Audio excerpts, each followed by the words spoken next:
What is beta testing? It is the final round of testing before releasing a product to the market. The objective of this type of testing is to uncover as many bugs as possible.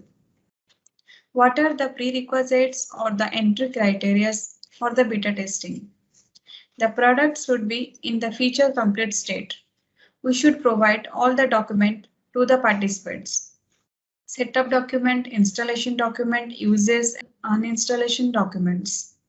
The product should be in a stable mode. The participants should not face any unpredictable crashes. We should keep the tools ready for the beta testing so that we can collect the bugs and the feedback from the participants.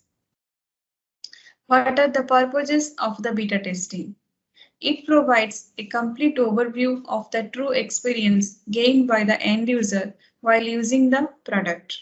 If we will give the product to a marketing manager to do the beta testing, then he will focus on target market's opinion on each and every feature, while a usability engineer will focus on the product uses and easiness, whereas the technical user focus on installation and uninstallation experience.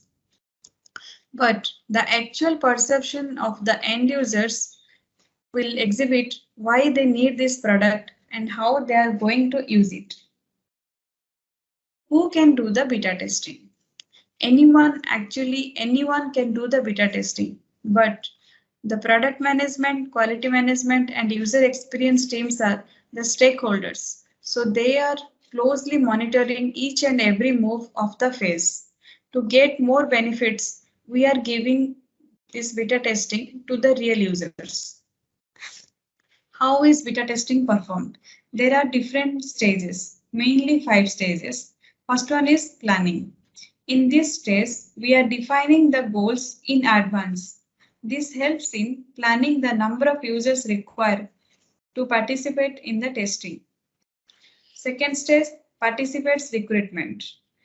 Ideally, any number of users can do the testing, but due to the budget constraint and time limitation, we are set up a minimum and maximum limit on number of users.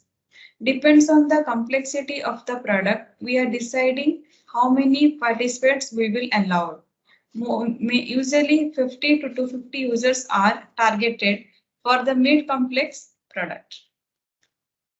Third stage, product launch. This is the important stage. Here, we are providing the installation package.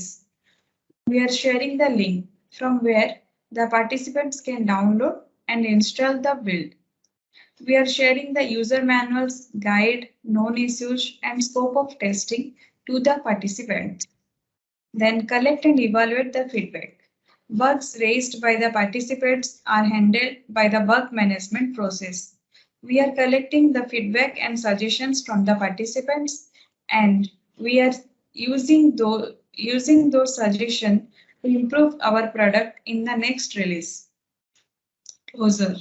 Once a certain point is reached and when all the features are working, no showstopper bugs are arising, then we can conclude this type of testing. When does the beta testing fail? If there is no proper plan to execute, the product is unstable, there is more crashes.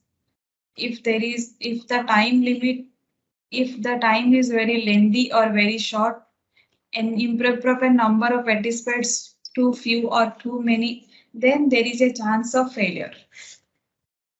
What are the tools used for the beta testing? There are n number of tools available in the market, but mostly we are using BugLife, Instabug, and Bugseed tools to collect the feedback and bugs from the participants. When to stop the beta testing?